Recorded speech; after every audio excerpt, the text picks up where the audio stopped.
آخری گاڑی بھی اپنے سفر کے لیے روانہ ہو گئی تھی، اور جب گلفام نے دیکھا کہ اب یہاں پر مزید کسی گاڑی کے آنے کا امکان نہیں ہے تو اس نے بہتر یہی سمجھا کہ اب ہوٹل کو بند کر دے۔ ملازمین کب کے جا چکے تھے اور وہ صرف خود اس ہوٹل پر باقی بچا تھا۔ وہ رات 1 بجے کا ٹائم تھا اور وہ چاہتا تھا کہ اگر اس وقت بھی کوئی شخص کھانا کھانے والا ہو تو چلو ہوٹل پہ وہ خود موجود رہے اور اسے سروس مہیا کر سکے۔ لیکن جب آخری گاڑی بھی سفر کے لیے روانہ ہو گئی تو اب اسے اس بات کی امید نہیں رہی کہ یہاں پر کوئی مزید کھانا کھانے کے لیے آئے گا یا پھر اسے کسی کو کھانا سرو کرنا پڑے گا۔ اس لیے اس نے ہوٹل کو بند کرنے کی کارروائی شروع کر دی۔ سامان وغیرہ لڑکے جانے سے پہلے ہی سمیٹ کر کے چلے گئے تھے اور اس سے صرف شٹر ڈاؤن کرنے تھے اور تالے لگا کر کے یہاں سے چلے جانا تھا۔ بچا ہوا سالن اور بچی ہوئی روٹیاں اس نے ایک بڑا فریزر لے کر کے سالن اس فریزر کے اندر رکھ دیا تھا اور روٹیوں کو اس نے اچھے طریقے سے کپڑے میں لپیٹ کر کے رکھ دیا تھا۔ یہ اگر کل عوام کے کام نہ صحیح لیکن ان کے اپنے کام آ جاتے تھے۔ صبح لڑکے جب آتے تھے تو وہ انہی سے ناشتہ کر لیتے تھے اور پھر ناشتہ کرنے کے بعد ہوٹل کو سٹارٹ کرتے تھے۔ 10-11 بجے تک گلفام بھی ہوٹل پہ آ جاتا تھا اور پھر وہ بھی ان کے ساتھ سے شامل ہو جاتا تھا، کیونکہ یہ ہوٹل کی روٹیاں جو بچ جاتی تھیں یہ کوئی ایسی روٹیاں نہیں ہوتی تھیں کہ جو باسی ہوں یا 2-4 دن کی ہوں۔ یہ وہی روٹیاں ہیں کہ جو ایکسٹرا لگائی جاتی تھیں کہ اگر رات میں کوئی بندہ کھانا کھانے کے لیے آ جائے تو ان کو یہ روٹیاں دی جا سکیں۔ اسی طریقے سے اس ہوٹل کا نظام چلتا آ رہا تھا اور سالوں سے چلتا آ رہا تھا۔ گلفام ابھی اس ہوٹل کو بند کر ہی رہا تھا کہ اس کی نظر ایک خاتون پر پڑی۔ اس نے برقع پہن رکھا تھا، وجود سے تھوڑی بھاری معلوم ہوتی تھی اور ایسا معلوم ہوتا تھا کہ وہ اس ہوٹل کی طرف ہی بڑھ رہی ہے۔ گلفام کو ایسا لگا کہ شاید یہ کھانا کھانا چاہتی ہے، اس لیے یہ یہاں پر آ گئی ہے۔ جو گاڑی یہاں پر سواریاں اتار کر کے گئی تھی وہ بھی ابھی آئی تھی اور سواریاں اتار کر کے چلی گئی تھی۔ گلفام کو ایسا لگا کہ یہ آخری گاڑی تھی جو کہ دوسرے شہر سے یہاں اس شہر آئی تھی اور سواریاں اتار کر کے چلی گئی تھی۔ شاید اس سواری کو بھوک لگ رہی تھی، اس لیے اس نے گاڑی سے اترتے ساتھ ہی ہوٹل کا رخ کیا تھا۔ باقی تمام شٹر تو اس نے ڈاؤن کر دیے تھے، ایک آخری شٹر تھا جو کہ ابھی اس نے ڈاؤن نہیں کیا تھا، لہٰذا وہ اس عورت کا انتظار کرنے لگا کہ وہ عورت گلفام کے قریب آئے اور گلفام جو ہے وہ اس سے کھانے کے بارے میں پوچھے۔ وہی ہوا کہ وہ عورت گلفام کے قریب آئی، اس نے کہا بھائی پہلے تو مجھے کچھ کھانے کے لیے دو اور پھر میری بات سن لو۔ اب یہ بات جو اضافی تھی وہ تھی کہ بات سن لو۔ اسے شاید ایسا لگا کہ یہ عورت اتنی رات یہ سفر کر کے آئی ہے، اس کے پاس کھانے کے پیسے نہ ہوں گے یا کوئی پریشانی ہوگی۔ اس بات کے لیے وہ ذہنی طور پر ہمیشہ تیار رہتا تھا۔ کئی مسافر یہاں پر ایسے آ کر کے اترتے تھے جن کے لیے کھانا کھانے کے پیسے نہیں ہوتے تھے، لیکن ایسے لوگوں کو کھانا اس ہوٹل سے مل جاتا تھا۔ گلفام نے کبھی کسی کو کھانا کھانے سے انکار نہیں کیا تھا۔ اس کے ذہن میں یہی بات تھی کہ یہ عورت یہی کہے گی کہ میرے پاس کھانا کھانے کے پیسے نہیں ہیں، لہٰذا گلفام نے اس بات کی کوئی پرواہ نہیں کی۔ اس نے فوری طور پر شٹر کو تھوڑا سا اونچا کیا اور اندر داخل ہوا۔ اس نے فریج کا دروازہ کھولا، بلکہ ڈیپ فریزر کا دروازہ کھولا، کیونکہ سالن وہ زیادہ تر ڈیپ فریزر میں سٹور کرتا تھا۔ ڈیپ فریزر کا دروازہ کھولا، سامنے ہی ایک کڑاہی میں تھوڑا سا پوٹا کلیجی کا سالن پڑا تھا۔ اس نے اسی کو اٹھایا اور آگ جلا کر کے گرم کرنے لگا۔ روٹیاں بھی اس نے 2 سے 3 ایک رومال میں نکال کر رکھ لی تھیں۔ یہ ابھی تازی تھی، بالکل ایسا ہی لگتا تھا کہ تھوڑی دیر پہلے ہی ان کو لگایا گیا ہو۔ ابھی ان میں ایسا کچھ نہیں تھا کہ اسے باسی روٹی کہا جا سکے۔ ان روٹیوں کو ایک جگہ رکھ کر کے اور اس کے بعد اس سالن کو گرم کرنے کے بعد ایک ٹیبل اور ایک کرسی کو رکھ کر اس نے فٹافٹ سے اس عورت کے سامنے کھانا لگا دیا۔ وہ عورت اس کرسی پر بیٹھ کر کے کھانا کھانے لگی۔ کھانا کھانے کے دوران وہ کوئی بات نہیں کر رہی تھی، ایسا لگ رہا تھا کہ اسے بہت شدید بھوک لگی ہے اور پتہ نہیں اس نے کب سے کھانا نہیں کھایا۔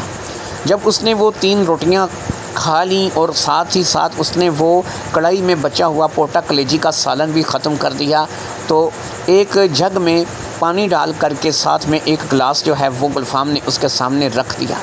اگرچہ اب 1:30 بجے کا ٹائم ہو چکا تھا اور گلفام کا ارادہ یہی تھا کہ وہ گھر چلا جائے، لیکن ظاہری بات ہے کہ وہ اس خاتون کو کھانا کھلائے بغیر گھر کے لیے روانہ نہیں ہو سکتا تھا، لہٰذا وہ وہیں پر کھڑا رہا اور اس نے اس خاتون کے کھانا ختم کرنے کا انتظار کیا۔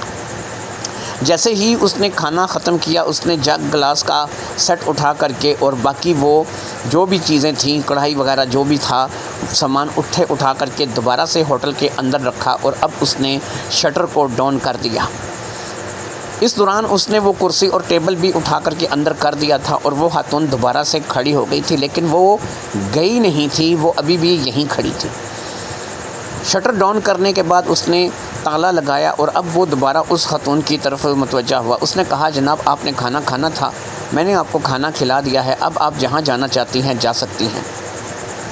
ایک بات کا گلفام کو بھی بڑے اچھے طریقے سے پتہ تھا، اس وقت رات گئے کوئی رکشہ اسے مل سکتا ہے جو کہ اسے اس کی منزل تک پہنچا سکتا ہے۔ یہ چھوٹا شہر تھا، یہاں پر ٹیکسیاں وغیرہ نہیں چلتی تھیں، لیکن رکشے مل جاتے تھے اور رکشے عموماً رات میں جو گاڑیاں لاسٹ ٹائم پہ آتی تھیں ان کے گرد کھڑے ہو جاتے تھے اور کوئی بھی سواری کہیں کی بھی ملتی تھی اسے اٹھا کر کے لے جاتے تھے۔ پھر گلفام کے ذہن میں ایک بات آئی کہ جس عورت کے لیے کھانا کھانے کے پیسے نہیں تھے وہ عورت رکشہ کروا کر کے اپنی منزل پر کیسے جائے گی؟ بہرحال کھانا تو وہ کھا چکی تھی، لہٰذا گلفام نے اس سے پوچھا، جی میرے لائق کوئی اور خدمت ہو تو مجھے بتائیے، کھانا کھلانا جو ہے وہ میرا کام تھا، میں نے آپ کو کھانا کھلا دیا۔ اب اس نے کہا کہ بھائی میں نے آپ سے کہا تھا کہ میں صرف کھانا نہیں کھاؤں گی، مجھے آپ سے کچھ بات بھی کرنی ہے۔ گلفام نے کہا ٹھیک ہے، آپ بتائیں کہ آپ نے مجھ سے کیا بات کرنی ہے۔ اس نے کہا میرا نام شبانہ ہے اور اگر آپ کو یاد ہو تو میں ایک دفعہ پہلے بھی آپ کے ہوٹل پر آ چکی ہوں۔ اب گلفام یاد کرنے لگا کہ یہ میرے ہوٹل پر کب آئی ہے۔ گلفام نے کہا محترمہ مجھے یاد نہیں پڑتا کہ آپ کب میرے ہوٹل پر آئی ہیں، لیکن اگر آپ کا نام شبانہ ہے اور آپ میرے ہوٹل پہ پہلے آ چکی ہیں تو مجھے اپنا ذرا تھوڑا سا تعارف کروا دیں تاکہ مجھے پتہ چل جائے۔ اب اس نے کہا میں عاشق حسین کی بہن ہوں جو کہ آپ کے ہوٹل پہ روٹیاں لگانے کا کام کرتا تھا۔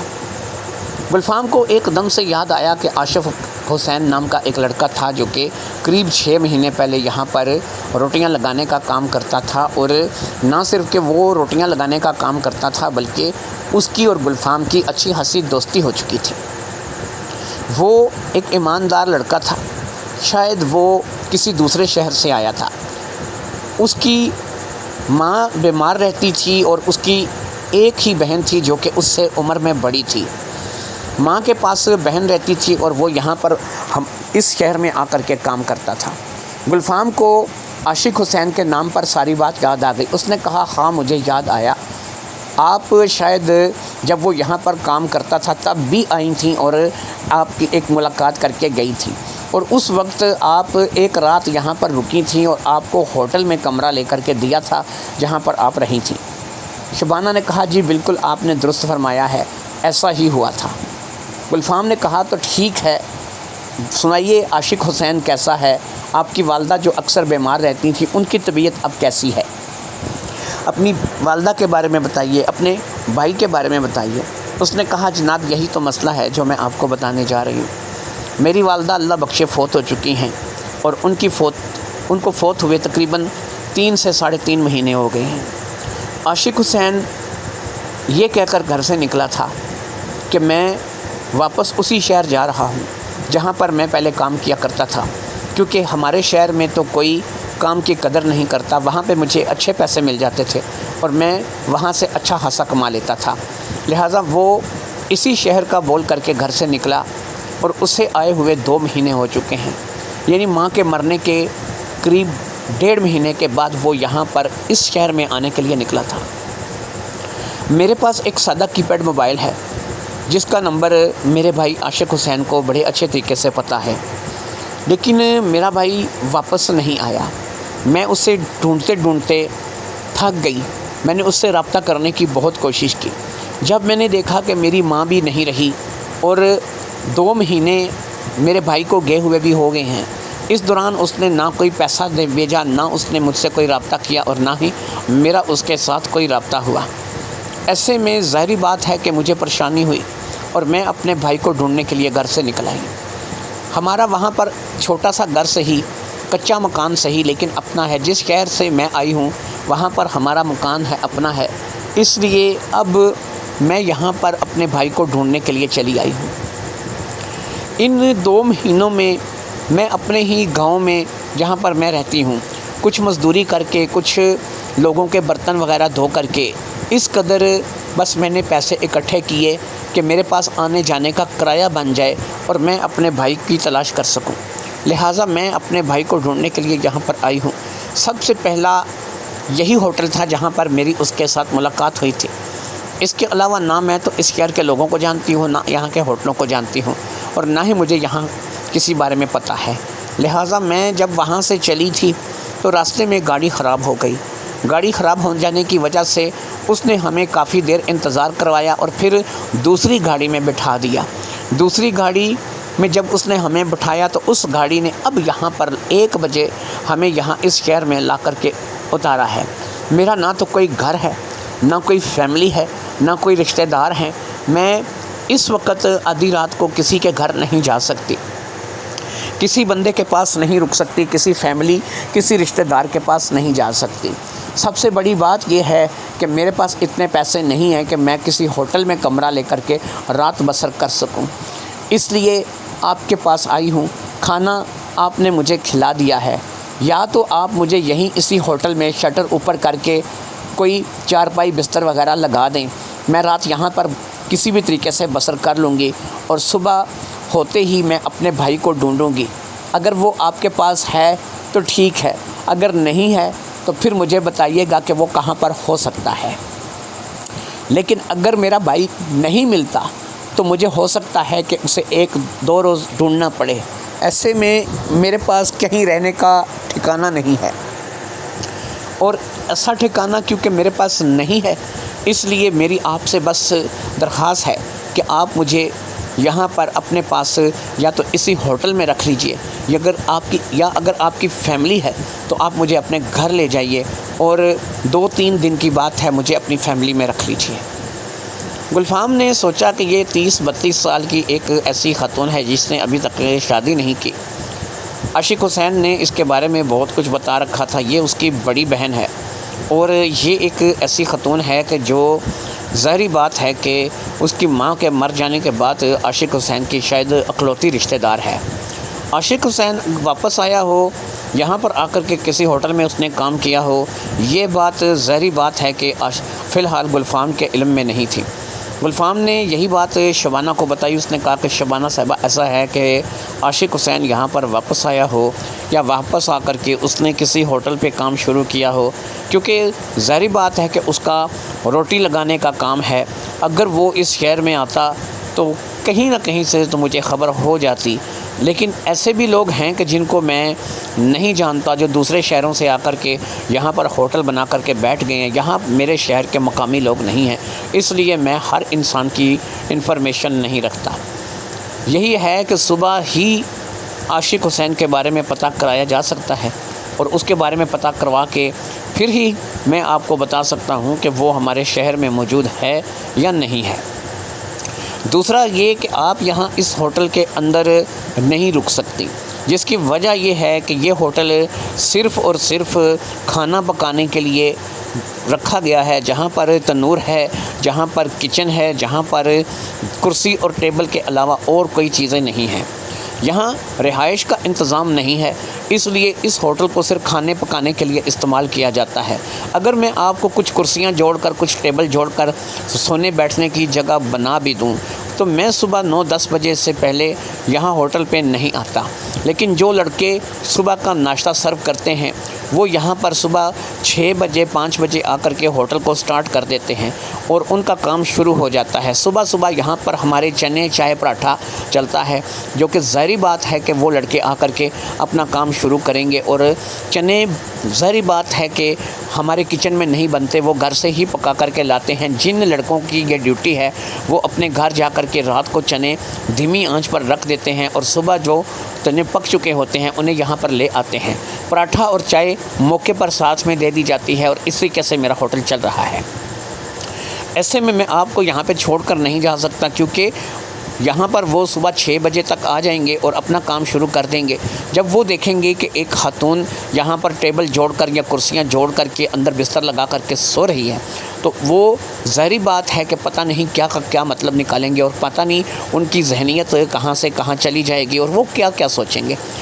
پھر یہ ہے کہ یہاں پر یہ ہوٹل بالکل اڈے کے قریب ہے، اور اڈے سے جو گاڑی نکلتی ہے یہ اس کا سٹاپ ہے، اس لیے یہ ہوٹل ایک ایسا ہوٹل ہے کہ جو ویسے بھی لوگوں کی نظروں میں بہت زیادہ آتا ہے۔ ایسے میں آپ کو اس ہوٹل کے اندر تو نہیں سلا سکتا۔ آپ کی دوسری بات کہ میری فیملی بالکل ہے، میری بیوی ہے اور اس کے علاوہ میرے 2 بچے ہیں، لیکن ان دنوں وہ بھی گھر پر نہیں ہیں، وہ دوسرے شہر شادی پر گئے ہوئے ہیں۔ کیونکہ میرا ہوٹل بزنس ہے، اس لیے میں بہت کم شادی بیاہ جیسے فنکشنز کو اٹینڈ کر سکتا ہوں۔ میں نے اپنی بیوی اور اپنے بچوں کو شادی پر بھیج دیا تھا، اس لیے اب جس گھر میں اس وقت میں رہ رہا ہوں وہ گھر 4 سے 5 کمروں پر مشتمل ہے، اور اس کی سنگل سٹوری ہے۔ وہ میرا اپنا گھر ہے، اس کا باقاعدہ سے چھت موجود ہے۔ یہ 4 سے 5 کمروں پر مشتمل گھر، سنگل سٹوری مکان ایک آباد محلہ کے اندر ہے، اور اس محلے کے اندر میری نہ صرف کہ بڑی عزت ہے بلکہ لوگ مجھے عزت کی نگاہ سے دیکھتے ہیں، اور مجھے ایک کاروباری آدمی سمجھ کر کے میری جتنی رسپیکٹ ہے کرتے ہیں۔ میں آپ کو وہاں پر لے کر تو جا سکتا ہوں، یہ پریشانی نہیں ہے، لیکن سسٹم یہی رہے گا کہ اگر کوئی مجھے پوچھے گا یا کوئی آپ سے پوچھے گا تو آپ نے یہی بتانا ہے کہ آپ میری بہن ہیں، ایک ایسی بہن کہ جنہیں میں نے شادی کر کے دے دیا تھا، دوسرے شہر میں رہتی تھیں، آپ مجھ سے ملنے کے لیے آئی ہیں۔ بچوں کے بارے میں پوچھیں تو کہہ دیجئے گا کہ ابھی نہیں ہیں، شادی لیٹ ہوئی لیکن بچے بھی ابھی نہیں ہوئے، 2-3 سال شادی کو ہو چکے ہیں لیکن ابھی بچے نہیں ہوئے ہیں۔ آپ وہاں پر جا کر کے اگر کوئی، پہلی بات تو یہ ہے کہ اس وقت رات کے 2 بجے کوئی بھی محلے میں پوچھے گا نہیں کہ آپ کون ہیں، کہاں سے آئی ہیں، لیکن اگر آپ وہاں پر میرے ساتھ جائیں گی تو اگر صبح میں آپ کو گھر سے باہر نکالتا ہوں، کھانا وغیرہ آپ کو کھلاتا ہوں، یا پھر لوگوں کی نظروں میں آپ آتی ہیں تو آپ لوگوں کو یہی بتائیں گی کہ آپ میری بہن ہیں۔ اپنا صحیح نام بتائیے گا، آپ بس یہی بتائیے گا کہ آپ میری بہن ہیں، اور آپ جو ہے وہ رات کو لیٹ آئی ہیں اور میرے پاس ہوٹل پہ آئی تھیں، اور میں سیدھا لے کر آپ کے یہاں گھر آ گیا۔ ایسا ہے کہ میرے رشتہ داروں کے بارے میں، میرے بہن بھائیوں کے بارے میں وہ لوگ ابھی صحیح طریقے سے نہیں جانتے ہیں۔ یہ جو مکان ہے یہ قریب میں نے 1 سال پہلے لیا ہے، اور بہت سی فیملی ممبرز ایسے ہیں کہ جو کبھی میرے پاس یہاں ملنے کے لیے آئے ہیں، اور بہت سے فیملی ممبرز ایسے ہیں کہ جو ابھی تک مجھے ملنے نہیں آئے۔ البتہ اڑوس پڑوس محلے میں یہ لوگ جانتے ہیں کہ میری بڑی فیملی ہے، ایک بڑا پریوار ہے، میری 3-4 بہنیں ہیں جو کہ دوسرے شہروں میں بیاہی ہوئی ہیں۔ یہ باتیں ان لوگوں کے علم میں ہیں۔ ان باتوں کے چلتے یہ بات ان کو سمجھ ہے کہ میری کوئی بہن ہو سکتی ہے کہ جو اتنی رات کو میرے پاس میرے گھر ملنے کے لیے آ سکتی ہے۔ شبانہ نے کہا کہ ٹھیک ہے، میں سمجھ گئی ہوں، میں آپ کی عزت اور رسپیکٹ پہ کوئی آنچ نہیں آنے دوں گی، آپ کی جو محلے میں عزت بنی ہوئی ہے وہ بنی رہے گی۔ باقی یہ ہے کہ اس وقت واقعی میرے پاس رہنے کا ٹھکانہ نہیں ہے، آپ مجھے اپنے ساتھ گھر لے جائیے۔ اب گلفام نے اپنا موٹر سائیکل نکالا جو کہ وہیں ہوٹل کے باہر ہی ایک جگہ اس نے پارک کر رکھا تھا۔ اس نے شبانہ کو اپنے ساتھ موٹر سائیکل پر بیٹھنے کے لیے کہا، اور پھر شبانہ کو لے کر کے وہ اپنے گھر کی طرف روانہ ہو گیا۔ قریب 15 سے 20 منٹ کے سفر کے بعد وہ ایک محلے میں داخل ہوا۔ یہ واقعی ایک بڑا محلہ تھا، آباد محلہ تھا۔ یہ اس محلے کی ایک گلی میں داخل ہوا۔ اس گلی میں داخل ہونے کے بعد وہ اسے ایک مکان کے پاس لے آیا۔ اس مکان میں اس نے بڑا گیٹ اوپن کیا اور موٹر سائیکل کو اندر کر کے کھڑا کر دیا۔ یہ ایک ڈیوڑی سی بنی ہوئی تھی جو کہ اوپر سے چھتی ہوئی تھی۔ یہاں پر ایک موٹر سائیکل اور پہلے بھی کھڑا تھا، اور پھر اس موٹر سائیکل کو وہاں پر کھڑا کرنے کے بعد وہ شبانہ کو لے کر کے اس گیٹ سے باہر آ گیا۔ اس نے اس گیٹ کا تالا لگا دیا اور ساتھ میں چھوٹے گیٹ کو اس نے اوپن کیا، اور اوپن کر کے وہ اندر داخل ہو گیا۔ اندر داخل ہوا تو واقعی یہ ایک بڑا مکان تھا جو کہ کم سے کم 10 سے 12 مرلے کی جگہ پر بنا ہوا تھا۔ اس کے 4 کمرے، کچن باتھ اور اس کے علاوہ ایک سجا سجایا سامان، سجا سجایا فرنیچر، اور گھر کی حالت دکھنے میں بتا رہی تھی کہ گلفام کی آمدنی اچھی ہے اور کسی بھی چیز کی اسے کمی نہیں ہے۔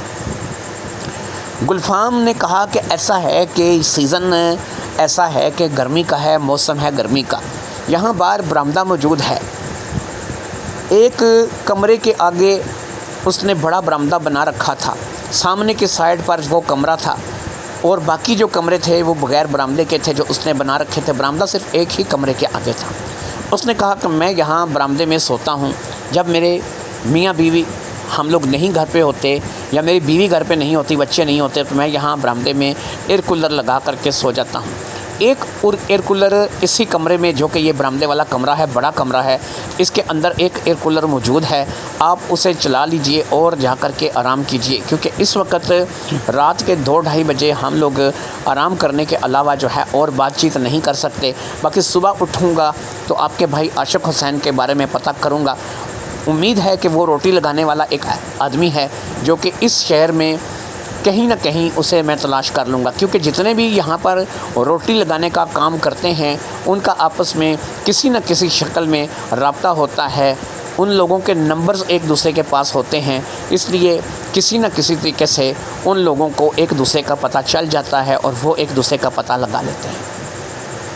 شبانہ نے دروازہ اندر سے بند کیا، کنڈی چڑھائی اور جا کر کے اندر ڈبل بیڈ پر لیٹ گئی، اور ظاہری بات ہے کہ وہ اتنے لمبے سفر سے آئی تھی، تھکی ہوئی تھی، اس لیے اس نے سونا ہی تھا۔ اسی طریقے سے گلفام بھی باہر یہاں پر برآمدے میں چارپائی لگا کر کے ایئر کولر چلا کر کے سونے کے لیے لیٹ گیا۔ قریب 2:30 سے 3 بجے کے دوران گلفام کو نیند آئی تھی۔ اسے نہیں پتہ تھا کہ شبانہ سو گئی ہے یا جاگ رہی ہے، یا پھر وہ ابھی تک سوئی ہے یا نہیں سوئی ہے، کیونکہ اندر کا دروازہ بند ہو چکا تھا۔ اس کمرے کا دروازہ بند ہو چکا تھا جس میں ڈبل بیڈ لگا تھا، اور وہ وہاں جا کر کے سو چکی تھی۔ لہٰذا شبانہ کے سو جانے کے بعد یا پھر گلفام کے سو جانے کے بعد اب انہیں صبح ہی بیدار ہونا تھا، اور صبح ہی عاشق حسین کے بارے میں پتہ چلنا تھا کہ وہ کہاں پر موجود ہے اور اس کے ساتھ کیا ہوا ہے، وہ کہیں کام کر رہا ہے، وہ اس شہر میں آیا ہے یا پھر نہیں آیا ہے۔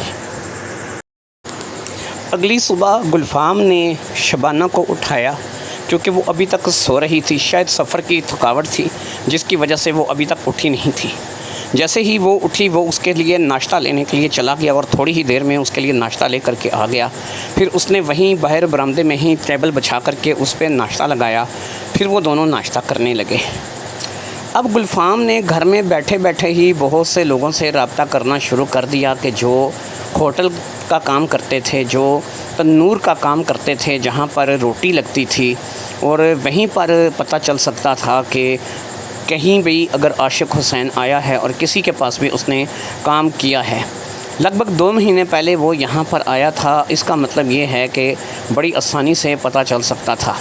پھر یہ چین ایک دوسرے سے جڑی ہوئی تھی، ایک سے دوسرے کو، دوسرے سے تیسرے کو پتہ چل جانا تھا۔ لہٰذا فون پر جو معلومات ملی اس معلومات کے تحت جتنے بھی لوگوں نے ایک دوسرے کے ساتھ رابطہ کیا، چاہے وہ تنور والے تھے یا چاہے وہ کسی ہوٹل سے متعلق تھے، کوئی بھی عاشق حسین کے بارے میں نہیں جانتا تھا۔ عاشق حسین کے بارے میں کسی کو کچھ پتہ نہیں تھا، وہ 2 ماہ پہلے یہاں آیا تھا یا نہیں آیا تھا، وہ کہاں چلا گیا تھا، اس کے بارے میں علم نہیں تھا۔ اب اس کے علاوہ کوئی چارہ نہیں تھا کہ گلفام شبانہ کو لے کر کے نکلے اور بائک پر جا کر کے ہر جگہ جا کر کے پوچھے، اور جہاں جہاں پر ابھی تک رابطہ اس نے نہیں کیا تھا، جن جن لوگوں کا فون نمبر اس کے پاس نہیں تھا، ان لوگوں سے جا کر کے بھی پتہ کرے۔ یہ کوئی بہت بڑا شہر نہیں تھا، اسے امید تھی کہ شام تک وہ اس کا کھوج نکال لے گا، چاہے اسے ایک ایک تنور اور ایک ایک ہوٹل پہ جا کر کے پوچھنا پڑا، لیکن عاشق حسین کے بارے میں پتہ چل جائے گا۔ اپنے ہوٹل اس نے اپنے ملازموں کو فون کر دیا تھا کہ وہ آج نہیں آئے گا، اس کے گھر میں مہمان آیا ہوا ہے اور مہمان کی وجہ سے وہ آج اپنے ہوٹل کا چکر نہیں لگائے گا۔ اپنے ہوٹل کے ملازمین سے بھی عاشق حسین کے بارے میں اس نے پوچھ لیا تھا۔ اس میں کچھ لڑکے ایسے تھے کہ جو 2-2.5 سال سے یہاں پہ کام کر رہے تھے، وہ عاشق حسین کو اچھی طرح سے جانتے تھے۔ ان کی موجودگی میں عاشق حسین یہاں پہ تنور پہ روٹیاں لگایا کرتا تھا۔ جو لڑکا اس وقت تنور پہ روٹیاں لگا رہا تھا اس کا نام آصف تھا، اور آصف سے بھی پوچھا گیا تھا اور اس نے بھی لا علمی کا اظہار کیا تھا۔ اب گلفام شبانہ کو لے کر کے گھر سے باہر نکل آیا تھا۔ اس نے اپنی موٹر سائیکل کو وہیں سے نکالا جہاں پر اس نے رات کو کھڑا کیا تھا۔ ایسے میں کچھ محلے کے لوگ بھی ارد گرد اکٹھے ہو گئے، جو ظاہری بات ہے کہ جاننا چاہتے تھے کہ یہ خاتون کون ہے جو کہ اس کے ساتھ ہے۔ اس وقت بھی شبانہ ایک برقعے میں تھی۔ اس نے بتایا کہ یہ میری بہن ہے جو کہ دوسرے شہر بیاہی ہوئی ہے اور اچانک رات کو آئی ہے، تو میں اسے لے کر کے گھر آ گیا، اور رات کو کیونکہ لیٹ آئی تھی تو اس لیے آپ لوگوں سے ملاقات نہیں ہوئی۔ ابھی یہ ہے کہ میں اس کو لے کر کے ذرا شہر گھمانے کے لیے جا رہا ہوں، بہت عرصے بعد یہاں پر یہ آئی ہے تو میں چاہتا ہوں کہ ذرا اسے گھما پھرا لاؤں۔ وہاں سے وہ شبانہ کو موٹر سائیکل پر بٹھا کر کے نکلا، اور جو راستے میں ہوٹل تنور آتا گیا اس سے وہ معلومات لیتا چلا گیا، لیکن کسی کو بھی عاشق حسین کے بارے میں پتہ نہیں تھا۔ صبح سے دوپہر اور دوپہر سے رات ہونے کو آ گئی۔ اس دوران انہوں نے ایک ہوٹل پر کھانا بھی کھایا تھا۔ وہ اپنے ہوٹل سے کافی دور نکل آیا تھا، لیکن ظاہری بات ہے کہ ہوٹل بزنس سے تعلق رکھنے والے لوگ اسے جانتے تھے، اس لیے اس سے کھانے کا کوئی بل نہیں لیا گیا تھا۔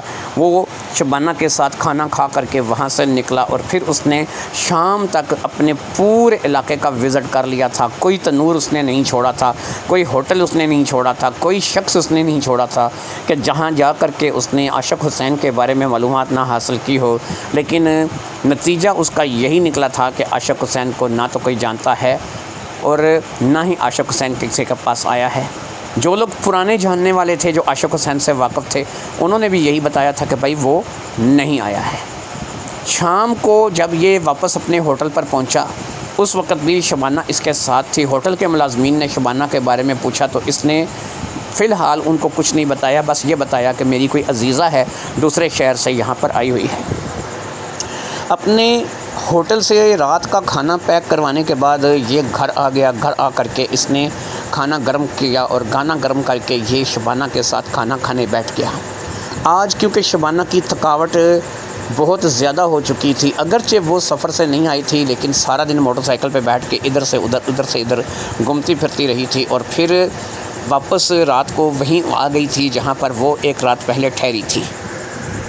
گلفام کو اس بات کا پتہ تھا کہ نازنین 3 سے 4 دن کے اندر واپس آئے گی، یعنی ابھی وہ 3 سے 4 دن شبانہ کو یہاں پر رکھ سکتا تھا۔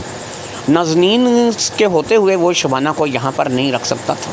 نازنین ایک انتہائی شکی مزاج عورت تھی، اگرچہ 2 بچوں کی ماں بن چکی تھی لیکن اس کا شک نہیں جاتا تھا، اسی لیے وہ اب بھی گلفام پر شک کرتی تھی۔ وہ کہتی تھی کہ جو شخص اتنا کماتا ہے، جس شخص کی اس قدر آمدنی ہے، جو شخص 1 سے زائد گھر بنا کر کے جس نے رکھے ہوئے ہیں، جس کے شمار ہی نہیں ہے کہ وہ مہینے کا کتنا کماتا ہے، ملازمین کو دیتا ہے، اس شخص کا کسی کے ساتھ افیئر نہ ہو، کسی کے ساتھ دوستی نہ ہو، یہ میں ماننے کے لیے تیار نہیں۔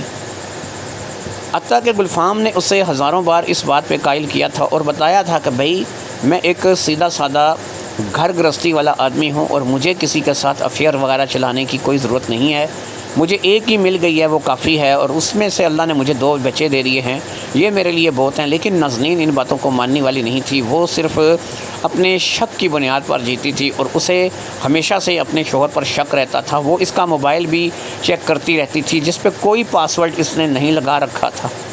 پھر وہ کہتی تھی کہ اس موبائل کو تو تم میرے سامنے رکھتے ہو، شاید تمہارے پاس کوئی اور موبائل ہوگا کہ جو تم نے خفیہ رکھا ہوگا، لیکن کبھی بھی وہ کچھ ثابت نہیں کر پاتی تھی۔ اس کی اسی شکی مزاج طبیعت کی وجہ سے کئی بار وہ اس کے والدین سے بات کر چکا تھا، اور والدین اسے کئی بار سمجھا بھی چکے تھے اور یہ بتا بھی چکے تھے کہ اس طریقے سے تم اپنا گھر برباد کر بیٹھو گی، کسی دن یہ شک تمہیں لے ڈوبے گا۔ لیکن کیا کریں کہ وہ اس کو ایک بیماری لگ چکی تھی اور وہ اس بیماری سے ہٹ نہیں سکتی تھی۔ اسے یہی شک رہتا تھا کہ شاید گلفام کا کسی کے ساتھ چکر رہا ہوگا۔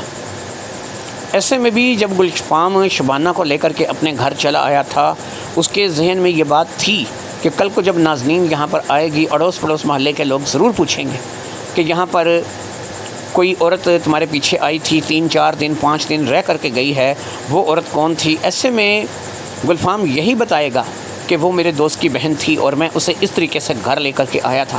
محلے والوں کو تو نہیں بتا سکتا تھا کہ وہ میرے دوست کی بہن ہے، لیکن ظاہری بات ہے یہ سارا سچ جاننے کے باوجود بھی نازنین جھگڑا کیے بغیر نہیں رہ سکے گی، کیونکہ جھگڑا کیے بغیر اس کی روٹی ہضم نہیں ہوگی۔ ہو سکتا ہے کہ وہ اس بات کو لے کر کے شک کرے کہ کوئی ایسی عورت تھی کہ جس کے ساتھ گلفام کا چکر تھا اور گلفام اسے گھر لے آیا۔ گلفام کیونکہ نازنین کی طبیعت سے واقف تھا، اس لیے وہ اندر سے تھوڑا سا اس بات کو لے کر ڈر رہا تھا، لیکن اسے پتہ تھا کیونکہ اس کا من صاف ہے اور اس نے کچھ بھی ایسا نہیں کیا، اس لیے وہ نازنین کو مطمئن کر لے گا۔ ہو سکے تو شبانہ کا جو نمبر ہے وہ لے گا اور شبانہ سے اس کی بات کروائے گا۔ جب وہ شبانہ سے بات کرے گی اور عاشق حسین کے بارے میں جانے گی، ہو سکا اگر اس نے زیادہ ہی شک کیا تو 2-4 تنور ہوٹلوں والوں سے پتہ کروا دوں گا کہ عاشق حسین کے بارے میں کیا پوچھا گیا تھا، اوپن آواز کر کے ان کی باتیں سنا دوں گا۔ تب اس کو وہ شک کا کیڑا جو کاٹتا رہتا ہے وہ اس کا ختم ہو جائے گا اور وہ یقین کرنے لگے گی کہ گلفام کا کسی کے ساتھ کوئی چکر نہیں ہے اور گلفام کے اوپر وہ بلا وجہ شک کر رہی ہے۔ شبانہ کے ساتھ کھانا کھانے کے بعد اب اس نے یہ سوچ لیا تھا کہ وہ عاشق حسین کا کچھ نہ کچھ ایسا ضرور انتظام کرے گا، کیونکہ عاشق حسین اس شہر میں اسے ایسا لگ رہا تھا کہ آیا ہی نہیں ہے۔ ادھر شبانہ سے جب اس نے یہ بات کی تو اس نے کہا کہ وہ پھر کہاں جا سکتا ہے، میں اتنا جانتی ہوں کہ وہ یہاں پر اس شہر میں کام کرتا رہا ہے اور ایک دفعہ پہلے بھی میں اس سے یہاں سے مل کر کے گئی ہوں، اگر وہ یہاں پر کام کرنے کے لیے نہیں آیا تو پھر وہ کہاں گیا ہے۔ یہ بات واقعی گلفام کے لیے سوال تھی کہ ایک ایسی لڑکی یا عورت کہہ سکتے ہیں، کیونکہ اس وقت وہ 30-32 سال کی ہو چکی تھی، ابھی تک غیر شادی شدہ تھی، کوئی بال بچہ نہیں تھا، وہ ایک دوسرے شہر سے 2 مہینے پہلے اپنے بھائی کو اس شہر کے لیے روانہ کرتی ہے اور اس سے 1.5 مہینے پہلے اس کی والدہ جو ہے وہ انتقال کر جاتی ہے۔ 6 مہینے پہلے وہ یہاں سے کام چھوڑ کر کے واپس چلا جاتا ہے اور 6 مہینے پہلے وہ یہاں پہ کام کرتا تھا۔ جب وہ گیا اس کے کچھ عرصے بعد اس کی والدہ اس دنیا سے چلی گئی، اور جب اس کی والدہ دنیا سے چلی گئی تو اس کے 1.5 مہینے بعد وہ دوبارہ کام کرنے کے لیے ہمارے شہر کا رخ کرتا ہے، لیکن ہمارے شہر وہ پہنچ ہی نہیں پاتا، شاید وہ یہاں پر آتا ہی نہیں ہے۔ ایسا ہو سکتا ہے کہ اس سے کوئی اور جگہ کام مل گیا ہو، کوئی اور شہر، کوئی اور ایسی جگہ کہ جہاں پر اسے نوکری اچھی مل گئی ہو، اچھی آفر ہو اور وہ اس طرف کا رخ کر گیا ہو۔ وہ نکلا یہاں کے لیے ہو، لیکن کوئی ایسی بات راستے میں ہو گئی ہو کہ جس کے چلتے وہ کسی اور شہر چلا گیا ہو۔ یہ ایک سیدھی سادی سی بات تھی جو کہ گلفام نے شبانہ کو سمجھا دی۔ شبانہ کو یہ بات جب اس نے سمجھائی، اب شبانہ رونے بیٹھ گئی، اتنے موٹے موٹے آنسو۔ شبانہ نے ابھی تک صحیح طریقے سے اپنا برقع تک نہیں اتارا تھا، اس وقت اس کا صرف چہرہ تھا جو کہ گلفام دیکھ پا رہا تھا۔ وہ ایک انتہائی خوبصورت گول مول سے چہرے کی مالک تھوڑی سی بھاری اور خاتون تھی، ایک ایسی خاتون کے جسے پانے کی کوئی بھی خواہش کرے، جس کے اندر ایک کشش ہوتی ہے۔ اگرچہ وہ غربت میں پلی بڑی تھی لیکن صحت کے اعتبار سے ٹھیک تھی، جسمانی طور پر ٹھیک تھی، کوئی بھی اس کی طرف راغب ہو سکتا تھا۔ وہ 30-32 سال کی تھی جبکہ یہ ابھی صرف 27 سال کا تھا۔ 27 سال کی عمر میں اس کے 2 بچے تھے، اس کی بیوی تھی جو کہ شادی پر گئے ہوئے تھے، اور ظاہری بات ہے کہ یہ اپنے ہوٹل کی وجہ سے شادی اٹینڈ نہیں کر سکتا تھا، لیکن شادی کے لیے تو اس نے چھٹی نہیں کی تھی، مگر شبانہ کے لیے اسے چھٹی کرنی پڑ گئی تھی۔ ایک روز یہ نہیں جا سکا تھا، اب پتہ نہیں اس نے صبح بھی جانا تھا یا نہیں جانا تھا، لیکن بہرحال اس نے شبانہ کے لیے اگلے دن بھی چھٹی کرنے کا فیصلہ کر لیا تھا، کیونکہ شبانہ اس کے پاس مہمان آئی تھی اور عاشق حسین کے ساتھ اس کے جو تعلقات تھے وہ دوستانہ حد تک تھے۔ عاشق حسین ایک ایسا آدمی تھا کہ جس کے ساتھ گلفام اپنے دل کی بات بھی کر لیا کرتا تھا، اور وہ بھی اسے اپنے بارے میں ہر بات بتا دیا کرتا تھا۔ کوئی بات ایسی نہیں تھی کہ جو گلفام کی عاشق حسین سے چھپی ہو، اور کوئی ایسی بات جو ہے وہ عاشق حسین کی نہیں تھی جو گلفام سے چھپی ہو۔ عاشق حسین 25-26 سال کا تھا اور گلفام 27 سال کا تھا، یعنی کہ دونوں ہی ہم عمر تھے۔ سال 6 مہینے کا فرق دونوں کی عمروں میں رہا ہوگا، لیکن سوال یہ تھا کہ اس وقت عاشق حسین کا کچھ پتہ نہیں چل رہا تھا۔ خیر اگلے روز بھی وہی روٹین رہی کہ عاشق حسین کا پتہ کرنے کے لیے نہ صرف کہ شبانہ بلکہ ایسا ہوا کہ گلفام بھی نکلے موٹر سائیکل پہ پوری ٹینکی پٹرول کی فل کروا کر کے۔ دونوں نے اس روز ہوٹل اور تنوروں کو ہٹ کر کے عام طور پر شہر کا وزٹ کیا، کیونکہ 6 ماہ پہلے کی تصویر گلفام کی عاشق حسین کی گلفام کے موبائل میں موجود تھی۔ گلفام کی پیڈ موبائل نہیں استعمال کرتا تھا، اس کے پاس باقاعدہ اینڈرائڈ سیٹ تھا۔ اس اینڈرائڈ سیٹ کے چلتے اس نے اس تصویر کو اپنے موبائل پہ اوپر رکھ لیا تھا، اور بہت سے لوگوں کو اس روز اس نے شہر جا کر کے وزٹ کیا تھا، اور بہت سے لوگوں کو تصویر دکھا کر کے اس کے بارے میں پوچھا تھا۔ اب اس نے شبانہ سے رپورٹ لکھوانے کے لیے کہا۔ اس نے کہا اب اس کے علاوہ کوئی چارہ نہیں کہ ہم اس بات کی رپورٹ کروائیں، اور ہم باقاعدہ جو ہیں وہ جا کر کے اس کی تھانے میں رپورٹ کروائیں، اور یہاں ساتھ ہی ساتھ یہ تصویر بھی دیں، اور ان کو پوچھیں اور ان کو بتائیں کہ یہ شخص جو ہے یہ پچھلے 2 مہینے سے لاپتہ ہے، ہمیں اس کا پتہ چاہیے، ہمیں اس کے بارے میں کچھ بتائیں۔ شبانہ کہنے لگی کہ نہیں، میں پولیس تھانے کے چکر میں نہیں پڑنا چاہتی، مجھے پولیس تھانے سے بہت ڈر لگتا ہے، ایسا نہ ہو کہ مجھے کوئی ایسی میں پھنس جاؤں، کوئی اور ایسی کوئی بات ہو جائے، مجھے جو ہے وہ پولیس تھانے نہیں جانا۔ عام آدمی کو اگر آپ تھانے جانے کا کہیں یا کچہری جانے کا کہیں تو وہ عموماً جو ہے وہ ڈرتا ہی ہے، یہ ایک فطری عمل ہے۔ گلفام اس بات کو سمجھ گیا کہ شاید پولیس تھانے سے کچھ اچھا رشتہ جو ہے وہ نہیں رہا شبانہ کا۔ اب وہ کیا کرے، کہاں جائے، کس کو بولے؟ اس نے کہا کہ شبانہ میں کیا کر سکتا ہوں اب تمہارے لیے؟ اس نے کہا کہ میں یہی کر سکتی ہوں کہ واپس چلی جاؤں، لیکن میں واپس جا کر کروں گی بھی کیا؟ ایک کچا مکان ہے گاؤں میں جو کوئی خاص بڑا نہیں ہے، وہاں پر میں اکیلی، چند چیزیں ہیں گھر میں، کوئی عالی شان مکان نہیں ہے، نہ کوئی ایسی عالی شان چیزیں ہیں کہ جہاں پر میں بیٹھ کر کے اپنی زندگی گزار سکوں۔ میں لوگوں کے گھروں میں کام کاج کر کے کچھ کھانے پینے کے لیے لے آتی تھی پہلے بھی، اب بھی ویسا ہی کر لوں گی، ویسے ہی واپس چلی جاؤں گی اور اپنا کسی نہ کسی طریقے سے وقت گزار لوں گی، لیکن ایک اکیلی لڑکی کب تک اپنی زندگی کو اس طریقے سے گھسیٹ سکتی ہے؟ اس لیے گلفام صاحب میں آپ سے ایک بات کروں گی، اگر آپ میری بات کا برا نہ مانے تو۔ گلفام نے کہا بتاؤ، تم میرے دوست کی بہن ہو، میں تمہاری بات کا بلا برا کیوں مانوں گا؟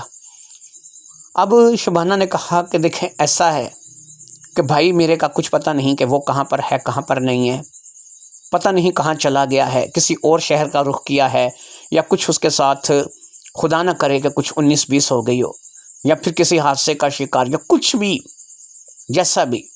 اب ایسے میں اکیلی اس گھر میں جا کر کے، دوسرے شہر جا کر کے، یہاں سے 7-8 گھنٹے کا راستہ، پھر اس گاؤں میں جہاں پر اب نہ ماں رہی ہے، نہ بھائی رہا ہے، نہ کوئی اور رشتہ دار ہے، لوگوں کے گھروں میں دھکے کھا کر کے کب تک میں اپنے آپ کو گزارا کروں گی؟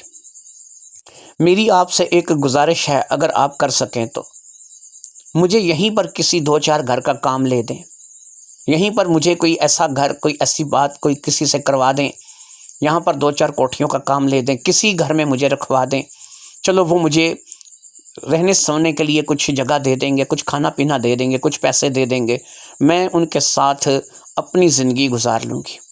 گلفام نے کہا کہ یہ ممکن نہیں ہے، کیونکہ میں یہاں پر جن لوگوں کو جانتا ہوں، یا پھر جو لوگ گھر میں ملازم وغیرہ رکھتے ہیں، وہ اسی شہر کی آئیڈینٹی والوں کو ہی یہاں پر نوکری دیتے ہیں، دوسری شہر سے آئے لوگوں کو اعتبار نہیں کرتے۔ بہت کم لوگ ہیں کہ جو دوسرے شہر سے آئے لوگوں کو یہاں پر اعتبار کر کے جاب دیتے ہیں۔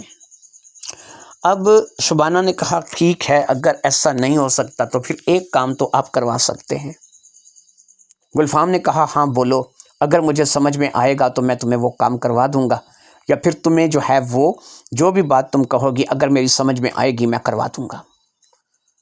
اب شبانہ نے کہا کہ گلفام صاحب آپ ایک کام کیجئے، اپنی تعلق میں، اپنے جاننے والوں میں، اپنے عزیزوں میں، رشتہ داروں میں، یا پھر کہیں بھی کوئی اچھا سا لڑکا دیکھ کے میری شادی کروا دیجیے۔ کوئی ایسا لڑکا کہ جو صرف 2 کپڑوں میں مجھے نکاح کر کے لے جائے، نہ میرے پاس کوئی جہیز ہے، نہ میرے پاس کوئی سونا ہے، اور نہ ہی میرے پاس کوئی ایسی چیز ہے کہ جو میں اسے نکاح کے نام پہ دے سکوں۔ اب گلفام خاموش ہو گیا۔ وہ سوچنے لگا کہ یہ عورت واقعی بے حد مجبور ہے، واپس بھی نہیں جانا چاہتی، یہ وہاں پہ جا کے سچ پوچھیں واقعی کرے گی کیا؟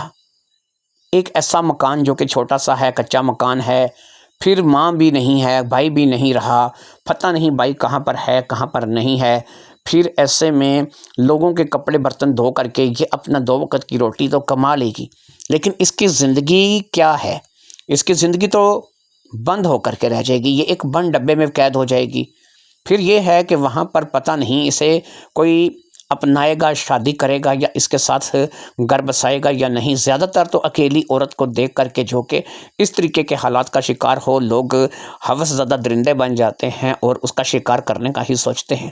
بہت کم لوگ ایسے ہوتے ہیں کہ جو عزت کی روٹی دینے کے لیے اسے کما کر کے لے کے جاتے ہیں، اور اگر کوئی عزت کی روٹی دینے کے لیے اس کے ساتھ شادی کرنے کی حامی بھر بھی لیتا ہے تو بعد میں وہ بھی درندہ نکل آتا ہے۔ پتہ چلتا ہے کہ یہ تو ایک اول نمبر کا نکھٹو انسان تھا کہ جسے کوئی رشتہ دے نہیں رہا تھا، تو اس نے اس موقع کا فائدہ اٹھا کر کے اس سے شادی کر لی۔ ساری زندگی وہ عورت اپنی ہستی، اپنی انا کے لیے لڑتے ہوئے گزار دیتی ہے، اور اس عورت کو سکون کی ایک سانس بھی نصیب نہیں ہوتی۔ ایسے کئی معاملات گلفام اپنی زندگی میں دیکھ چکا تھا کہ جب کوئی عورت بالکل اکیلی رہ جاتی ہے تو کوئی نہ کوئی ہمدردی جتا کر کے اس سے شادی کر لیتا ہے، لیکن بعد میں اس عورت کو پتہ لگتا ہے کہ یہ ہمدردی جتانے والا ہی سب سے بڑا لٹیرا تھا۔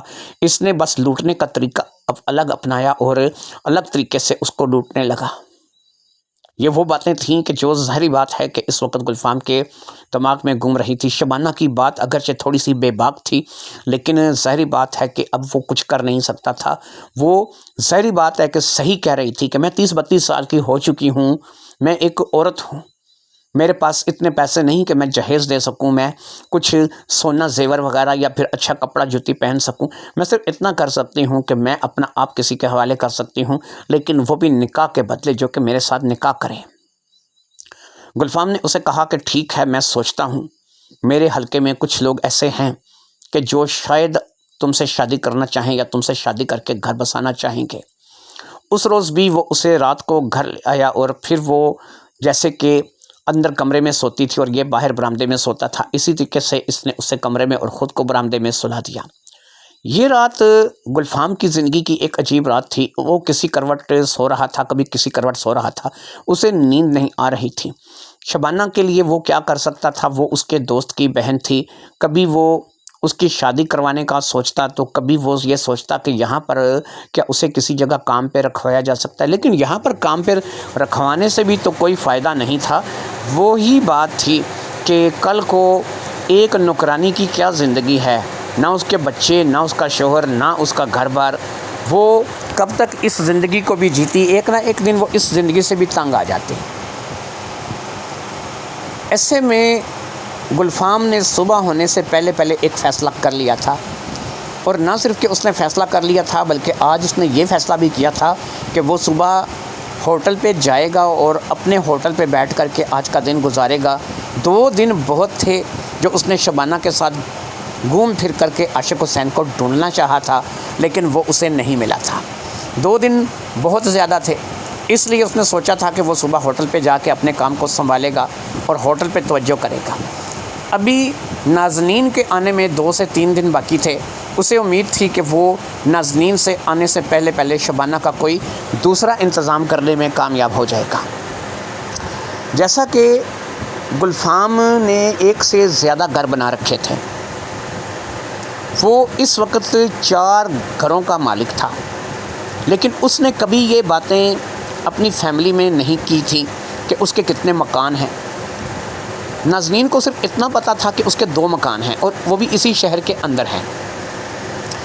2 مکان اس نے اور خرید رکھے تھے، یہ صرف گلفام جانتا تھا۔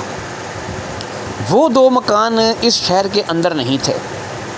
اس شہر کے ساتھ ہی ملحق ایک اور چھوٹا سا شہر تھا جس کا گھنٹے سے 1.5 گھنٹے کا راستہ تھا، اور بیچ میں ایک پل پڑتا تھا۔ اگر پل والے راستے سے جائیں تو آپ وہی راستہ جو کہ گھنٹے سے 1.5 گھنٹے کا مین روڈ سے تھا، وہ اس پل کے ذریعے سے آپ نصف گھنٹے کے اندر یا پھر تھوڑا زیادہ 35-40 منٹ کے اندر طے کر سکتے تھے۔ یعنی اس شہر کو جانے کے 2 راستے تھے۔ اگر آپ سڑک کے راستے جائیں تو 1.5 گھنٹہ، اگر پل والے راستے جائیں تو زیادہ سے زیادہ 35-40 منٹ میں آپ اس شہر میں پہنچ جاتے تھے، کیونکہ وہ شہر بھی ایک ایسا شہر تھا کہ جو نہ صرف کہ گلفام کو جانتا تھا بلکہ گلفام کے کام کو جانتا تھا۔ گلفام اس شہر سے اور وہ شہر والے گلفام سے اچھی طرح سے واقف تھے۔ وہ اس لیے کہ آج سے 5-6 سال پہلے یہ وہاں پر بھی قریب 1 سال اپنا ہوٹل بنا کر کے چلا کر کے آیا تھا، پھر یہ اس شہر میں آ گیا تھا۔ یہاں پر آ کر کے اس نے شادی کر لی تھی، پھر اس نے شادی کر کے یہ گھر لیا تھا جس میں اس وقت یہ شبانہ کے ساتھ، یہ اپنی بیوی نازنین کے ساتھ رہ رہا تھا، اور پھر ساتھ ہی ساتھ دیکھتے دیکھتے اس نے ایک اور گھر لے لیا تھا۔ لیکن جہاں پر یہ پہلے ہوٹل کرتا تھا 5-6 سال پہلے، وہاں پر بھی اس نے 2 گھر لیے تھے، اور وہ 2 گھر میں سے ایک گھر رینٹ پہ تھا اور ایک گھر ویسے ہی خالی بند پڑا تھا، اسے اس نے کبھی رینٹ پر نہیں چڑھایا تھا۔ وہ گھر ایک ایسا گھر تھا کہ جس میں ہر چیز گھر کی ضرورت کی موجود تھی۔ اب اس نے سوچ لیا تھا کہ اگر عاشق حسین کا پتہ نہیں چلتا تو یہ شبانہ کو اسی گھر بھیج دے گا، اس گھر میں شبانہ چلی جائے گی اور پھر شبانہ اس گھر میں جا کر کے رہے گی۔ اسے نہ تو کسی کی نوکری کرنے کی ضرورت پڑے گی، نہ کسی کی ملازمت کے لیے اسے اکسایا جائے گا، نہ ہی اس نے کسی کی کوٹھی میں کام کرنا ہے، نہ وہ کسی کی نوکری کرے گی، یہ اسے اس گھر میں رکھے گا۔ اور اب اس نے ایک چیز کا فیصلہ کر لیا تھا، اس نے واقعی اس کی شادی کرانے کا فیصلہ کر لیا تھا۔ اس نے سوچا تھا کہ ایک ایسی لڑکی جو کہ یتیم بھی ہے، جس کا بھائی بھی نہیں ہے، اور اگر ایسی لڑکی کی شادی کروا دوں گا تو یہ ایک نیکی کا کام ہوگا، ایک ثواب کا کام ہوگا، اور یہ ثواب جو ہے وہ کمانے کا ارادہ رکھتا تھا۔ اس لیے اس نے سوچ لیا تھا کہ وہ کیا کرے گا کیا نہیں کرے گا۔ اگلے روز وہ صبح ناشتہ دے کر کے شبانہ کو خود ہوٹل چلا گیا۔ اس نے شبانہ کو بتا دیا تھا کہ آج وہ ہوٹل جائے گا، اپنے کام کو دیکھے گا اور کوشش کرے گا کہ مغرب کی نماز کے بعد وہ گھر واپس آ جائے گا، اور ہوٹل جو ہے اس کے ساتھی لوگ جو ہیں وہ بند کریں گے۔ اسی طریقے سے وہ مغرب کے بعد واپس آ گیا۔ اب جب وہ واپس آیا تو وہ کھانا وغیرہ لے آیا تھا اپنے ہوٹل سے، اس نے کھانا لا کر کے لگایا۔ شبانہ نے آج اچھا جی بھر کے کھانا کھایا، اس نے شبانہ کو کھانا کھلایا۔ اب اس نے گلفام نے شبانہ سے کہا کہ دیکھو میں نے تمہارے مسئلے کا حل سوچ لیا ہے، اور میں تمہاری شادی کرواؤں گا، اور باقاعدہ جو ہے تمہیں شادی کروا کے ایک گھر ملے گا، شوہر ملے گا، اور عزت کی زندگی ملے گی۔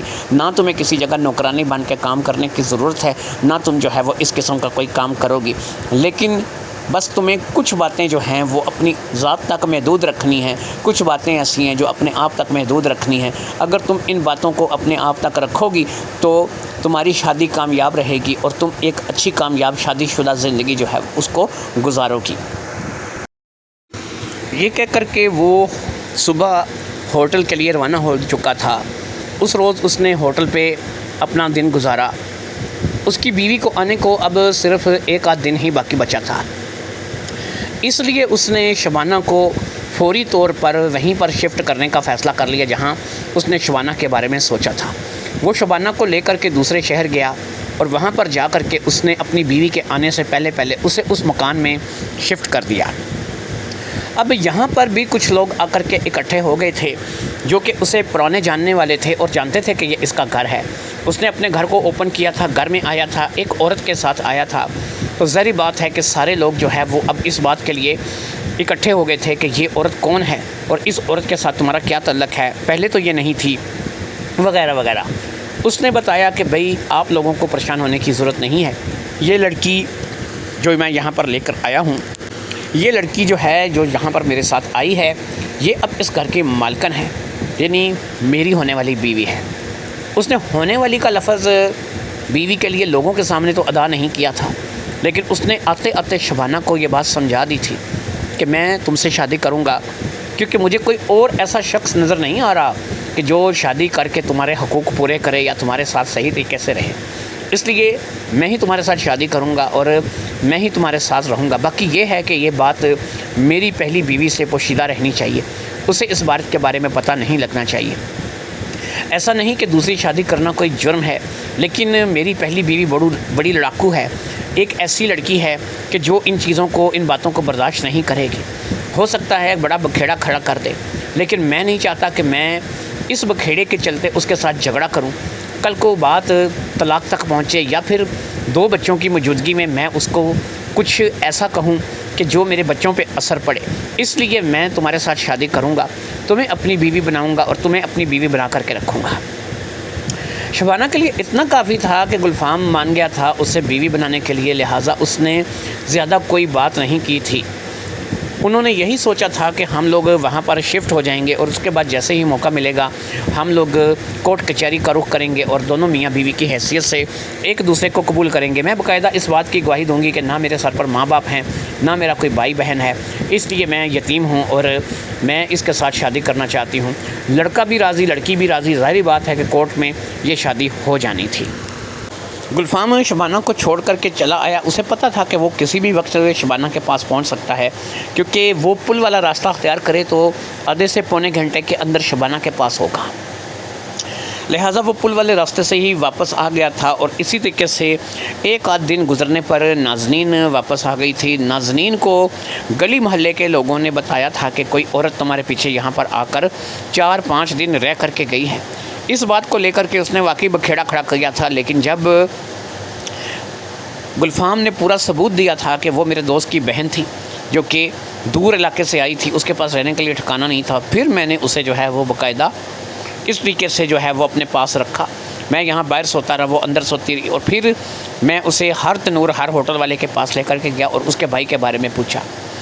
اب ان تمام باتوں سے نازنین مطمئن تو ہو گئی، لیکن نازنین کو ابھی بھی یہ شک تھا کہ ان دونوں کے درمیان یہاں پر کچھ نہ کچھ تو ہوا ہوگا، ان دونوں نے کچھ نہ کچھ ایسا ضرور کیا ہوگا، کچھ نہ کوئی ان کے درمیان کوئی واسطہ کو تعلق قائم ہوا ہوگا، لیکن ظاہری بات ہے کہ وہ صرف سوچ سکتی تھی، ثابت نہیں کر سکتی تھی۔ اس لیے اسے وہی بات ماننی پڑی جو کہ اس کے شوہر نے بتائی تھی، جیسا کہ اسے گلفام نے کہا تھا۔ اسے گلفام کی بات پہ یقین کرنا ہی پڑا، کیونکہ اتنا سب کچھ جاننے اور سوچنے کے بعد اس نے گلفام کی بات پہ یقین کر ہی لیا تھا۔ ویسے بھی اگر ایک انجان عورت آپ کے پاس آ بھی جاتی ہے تو ظاہری بات ہے کہ اگر گلفام کے اندر کچھ ایسی بات آئے گی تو وہ عورت تو ظاہری بات ہے کہ چیخے گی، چلائے گی یا احتجاج کرے گی۔ ایسا کچھ محلے والوں نے سنا نہیں تھا، اس لیے گلفام کی عزت برقرار رہی تھی اور رہ گیا تھا۔ گلفام نے جیسا کہ محلے والوں میں بھی اسے اپنی بہن ظاہر کیا تھا اور یہی بات نازنین کو بتائی گئی تھی۔ نازنین کیونکہ گلفام کی بہنوں کو جانتی تھی، اس لیے اس نے اس بات کو لے کر کے تھوڑا سا واویلا کیا تھا کہ بھئی وہ تمہاری بہن نہیں تھی تو تم نے اسے بہن کیوں ظاہر کیا۔ اب گلفام نے یہی کہا کہ پھر میں اسے اور کیا بتاتا، کیا محلے والوں کو یہ بتاتا کہ یہ میرے کسی دوست کی بہن ہے یا پھر یہ کوئی اور رشتہ دار ہے، تو ظاہری بات ہے کہ وہ لوگ اعتراض کرتے کہ ایک اکیلے لڑکے کے ساتھ یہ نہیں رہ سکتی۔ صرف یہی ایک رشتہ ایسا تھا کہ جس کو بتا کر کے اس محلے میں اپنی عزت کو برقرار رکھا جا سکتا تھا۔ نازنین تو خیر چپ کر گئی اور اسی طریقے سے ہوٹل کا کام بھی چلنے لگا، کیونکہ ہوٹل سے ہی زیادہ سے زیادہ آدھے سے پونے گھنٹے کے اندر وہ شبانہ کے پاس بھی پہنچ جایا کرتا تھا، اس لیے کسی کو شک بھی نہیں ہونے لگا۔ اب سسٹم صرف اتنا تھا کہ شبانہ کو یہاں بھی زیادہ تر اکیلے ہی رہنا پڑتا تھا اور بس ایسا ہوتا تھا کہ 2 سے 3 گھنٹے کے لیے وقت نکال کر کے گلفام اس کے پاس آ جاتا تھا۔ پھر ایسا ہوا کہ گلفام نے اس کام کا ایک حل سوچ لیا۔ اس نے اپنی ہوٹل کی ایک برانچ اس شہر میں کھولنے کا سوچ لیا اور اس نے باقاعدہ جو ہے اس بات کا اعلان ناظرین کے سامنے کر دیا اور اس نے ناظرین کو بتایا کہ وہ وہاں دوسرے شہر میں اپنی ہوٹل کی ایک برانچ قائم کرنا چاہے گا اور وہاں پر بھی یہ کام کرنا چاہے گا۔ ناظرین نے اگرچہ تھوڑا سا احتجاج کیا، لیکن اس نے بتایا کہ بھئی دیکھو ایسا ہے کہ میں 1-2 دن وہاں رہا کروں گا، 1-2 دن یہاں رہا کروں گا، کچھ ٹائم اس ہوٹل کو دوں گا، کچھ ٹائم اس ہوٹل کو دوں گا، اس میں ہمارے لیے ہی بہتری ہے، کل کو ہمارے بچے بڑے ہو جائیں گے، ان کو اچھا کھانے کو ملے گا، ان کے اچھے کام ہوں گے، اچھی جائیداد اس کی ہوگی، ہر کام میں جو ہے ان کو کسی کی شکل نہیں دیکھنے پڑے گی اور یہ خود اپنے پاؤں پر کھڑے ہو سکیں گے۔ اس بات کے چلتے ظاہری بات ہے کہ ناظرین کیا اعتراض کر سکتی تھی، لہٰذا ایک برانچ وہاں بھی کھل گئی۔ پیسہ تھا تو دنوں میں یہ سارا کام ہو گیا۔ ایک ہوٹل جو کہ کافی دنوں سے، کافی عرصے سے بند تھا، اسے خرید دیا گیا، اس ہوٹل کو خرید کر کے وہاں پر کام شروع ہو گیا، اور اس طریقے سے یہ شبانہ کو اور نازنین کو دونوں کو برابر وقت دینے لگا، اور اس برابر وقت کے دوران ہی اس نے شبانہ سے شادی کر لی۔ شبانہ بھی اس کی بیوی ہو گئی اور یہ بھی شبانہ کا شوہر ہو گیا۔ جب شبانہ کے ساتھ اس کی شادی ہو گئی اور شادی کی پہلی سہاگ رات، ظاہری بات ہے کہ اسے اس کے ساتھ منانی تھی۔ ابھی تک شادی یہ کر چکا تھا لیکن اسے سہاگ رات منانے کا موقع نہیں ملا تھا۔ اب یہ سہاگ رات منانے کے لیے جب اپنا وقت نکال کر کے وہاں پر پہنچا، وہ دلہن بنی سیج پہ بیٹھی اس کا انتظار کر رہی تھی۔ یہ کمرے میں داخل ہوا، اگرچہ یہ اس سے 5-4 سال چھوٹا تھا، ظاہری بات ہے وہ 32 سال کی تھی، یہ 27 سال کا تھا، دونوں کی عمر میں 5 سال کا فرق تھا، لیکن کوئی نہیں، اگر آپ اپنے سے چھوٹی عمر کی لڑکی سے شادی کر سکتے ہیں تو 2-4 سال بڑی عمر کی لڑکی سے بھی شادی کر سکتے ہیں۔ ایسے میں جب اس نے اپنی بیگم کا گھونگھٹ اٹھایا، اسے تحفے میں ایک انگوٹھی دی اور اس کے ساتھ بات چیت کی، تو اس نے کہا کہ اس سے پہلے کہ ہم نئی زندگی کا آغاز کریں، میں آپ کو ایک سچ بتانا چاہتی ہوں، میں نہیں چاہتی کہ ہماری زندگی کا آغاز کسی جھوٹ پر ہو۔ اب گلفام نے کہا کہ ٹھیک ہے، جو بھی سچ تم نے بتانا ہے بتاؤ، کیونکہ میں بھی اس بات پہ یقین رکھتا ہوں کہ نئی زندگی کا آغاز سچ کے اوپر ہونا چاہیے۔ اس نے کہا تو پھر سنیے، میرے بھائی عاشق حسین سے ایک بندہ قتل ہو گیا تھا۔ جب وہ بندہ قتل ہو گیا، میرے بھائی کو جیل ہو گئی، میں بہت پریشان تھی، مجھے کھانے کے لالے پڑے ہوئے تھے، لوگوں کے گھروں کا کام کر کے بھی میں 2 وقت کی روٹی سکون سے نہیں کھا رہی تھی، اس کے علاوہ لوگ جو تانے مارتے تھے وہ علیحدہ تھا۔ پھر یہ ہے کہ جن کا بندہ قتل ہوا تھا وہ بھی آئے دن میرے گھر آ کر کے مجھے دھمکی دیتے رہتے تھے، یا پھر مجھے زد و کوب کرتے تھے، یا مجھے برا بھلا کہتے تھے، حتیٰ کہ مجھے جان سے مار دینے کی بات تک کرتے تھے۔ میں بھائی سے جیل ملنے کے لیے گئی اور میں نے وہاں پر جا کر کے اسے اس ساری صورتحال سے آگاہ کیا، تو اس نے مجھے کہا کہ اس مسئلے کا ایک حل ہے، تم گلفام کے پاس چلی جاؤ۔ اس نے آپ کے بارے میں بتایا کہ آپ ایک شریف آدمی ہیں، آپ کے اندر کوئی ایسی عادت نہیں، آپ ایک خدا ترس قسم کے انسان ہیں، ایک اچھے انسان ہیں۔ پھر اس نے کہا کہ میرے بارے میں مت بتانا، میرے بارے میں یہ نہ کہنا کہ میں قتل کر کے یہاں پر جیل آ گیا ہوں، بس یہ ہے کہ اسے یہ بتانا کہ میں گھر سے کام کرنے کے لیے نکلا تھا، آج تک واپس نہیں آیا۔ وہ تمہارے ساتھ ہمدردی کرے گا، تمہیں اپنے پاس بھی رکھے گا اور تمہیں کھلائے پلائے گا بھی، اور تم ساتھ لے کر کے مجھے ڈھونڈنے کی کوشش بھی کرے گا۔ بس یہی بات ہے جو کہ میں نے آپ سے چھپائی ہے، لیکن کیونکہ آپ اب میرے سر کے تاج بننے جا رہے ہیں، میرے ساتھ شادی کرنا جا رہے ہیں، اس لیے میں نے سوچا کہ میں نئی زندگی کا آغاز کرنے سے پہلے آپ کو یہ بات بتا دوں۔ عاشق حسین تو اس کو ڈھونڈنا تو بس ایک بہانہ تھا، اسی نے مجھے آپ کے پاس بھیجا تھا۔ اس نے کہا تھا کہ آپ میرے لیے کوئی نہ کوئی ایسا انتظام ضرور کریں گے کہ جو میری زندگی کو سنوار کے رکھ دے گا۔ اسی لیے اس نے مجھے یہ بھی کہا تھا کہ اگر ہو سکے تو اس سے کہنا کہ تمہاری شادی کروا دے۔ وہ یہاں تک سوچے گا، ہو سکتا ہے کہ وہ خود شادی کر لے یا پھر کسی ایسے نیک انسان سے تمہاری شادی کروا لے کہ تمہاری زندگی بن جائے گی، کیونکہ میری زندگی کا اب کوئی بھروسہ نہیں، مجھے سزائے موت ہوگی یا عمر قید ہوگی یا کچھ اور سزا ہوگی، لیکن یہی ہے کہ میں اب شاید ہی واپس لوٹ کر آ سکوں۔ لیکن تمہیں سہارا چاہیے تو گلفام سے بہتر کوئی انسان نہیں ہے، وہ میرا دوست ہے اور تم اس کے دوست کی بہن ہو، وہ ضرور تمہاری مدد کرے گا اور تمہارے لیے جو بھی کر سکے گا کرے گا۔ یہ بات بتا کر کے وہ روحانسی ہو گئی، اس کی آنکھوں میں آنسو آ گئے اور وہ رونے لگی۔ گلفام نے اسے اپنی باہوں میں بھر لیا۔ گلفام نے کہا کہ اگر تم مجھے سچ بھی بتا دیتی تو کوئی مسئلہ نہیں تھا، بہرحال تم نے یہ اسی لیے چھپایا کہ تمہارے بھائی نے تمہیں ایسا کہا تھا۔ بہرحال مجھے اس بات میں دلچسپی نہیں تھی کہ میں تم سے شادی کروں، لیکن جب میں نے دیکھا کہ اس کے علاوہ کوئی چارہ نہیں، کسی طریقے سے تمہیں عزت مان مرتبہ نہیں مل سکتا، تو تو پھر میں نے تم سے نکاح کرنے کا فیصلہ کر لیا۔ میں جتنا نازنین کو ٹائم دوں گا، جتنا پیار نازنین سے کروں گا، اتنا ہی پیار میں تم سے کروں گا، اتنا ہی ٹائم میں تمہیں دوں گا۔ میرے لیے تم میری بیوی ہو، بس میں اتنا جانتا ہوں۔ تم نے میرے ساتھ جو جھوٹ بولا تھا، آج تم نے زندگی کے نئے سفر پر تم نے اسے ختم کر دیا۔ میں بھی تمہارے ساتھ زندگی کے نئے سفر کا آغاز کرنے لگا ہوں۔ بس ایک بات ہمیشہ ذہن میں رکھنا کہ نازنین کو تمہارا نازنین کو نہیں پتہ چلنا چاہیے۔ یعنی تمہیں نازنین کے بارے میں پتہ ہے، یہ میں جانتا ہوں اور تم بھی جانتی ہو، لیکن نازنین کو اس بارے میں نہیں پتہ چلنا چاہیے، کیونکہ نازنین ایک جھگڑالو عورت ہے اور میں امن چاہتا ہوں۔ میں چاہتا ہوں کہ زندگی سکون سے گزرے، اس کی بھی اور تمہاری۔ میرے لیے تم دونوں عزیز ہو، تم دونوں میری بیویاں ہو اور تم دونوں کی میری نظر میں ایک جیسی اہمیت ہے، لیکن کچھ لوگ اس بات کو نہیں جانتے اور وہ اس بات کو لے کر کے بکھیڑا کھڑا کرتے ہیں۔ 2 گھر میرے اس شہر میں ہیں، وہ ظاہری بات ہے کہ نازنین کے لیے ہیں۔ 2 ہی گھر میرے اس شہر میں ہیں، یہ تمہارے لیے ہیں۔ گھروں کی تقسیم بھی میں نے تم دونوں میں برابر کر دی ہے اور باقی کے حقوق بھی انشاءاللہ میں تم دونوں میں برابر رکھوں گا۔ باقی تم نے یہ بات بتا کر کے میرے من کا بوجھ ہلکا کر دیا، کیونکہ میں تو اب بھی عاشق حسین کے بارے میں سوچ رہا تھا، اسے ڈھونڈنے کا سوچ رہا تھا۔ میں سوچ رہا تھا کہ وہ بیچارہ کہاں چلا گیا ہوگا، لیکن تم نے مجھے بتایا۔ سمجھ لو ایک بوجھ ہلکا کیا تو دوسرا میرے سر پر چڑھا دیا۔ اب وہ بیچارہ جیل میں ہے، واقعی اس کی زندگی پتہ نہیں کیسے گزرے گی، کیسے نہیں گزرے گی۔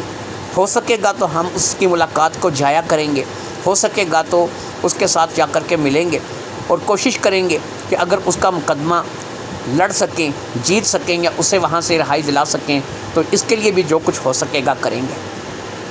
دونوں نے ایک نئی زندگی کا آغاز کر لیا تھا۔ یہ نئی زندگی کا آغاز اگرچہ سچ پر ہوا تھا، لیکن ایک جھوٹ تھا جو کہ نازنین کے ساتھ تو بہرحال بولا گیا تھا۔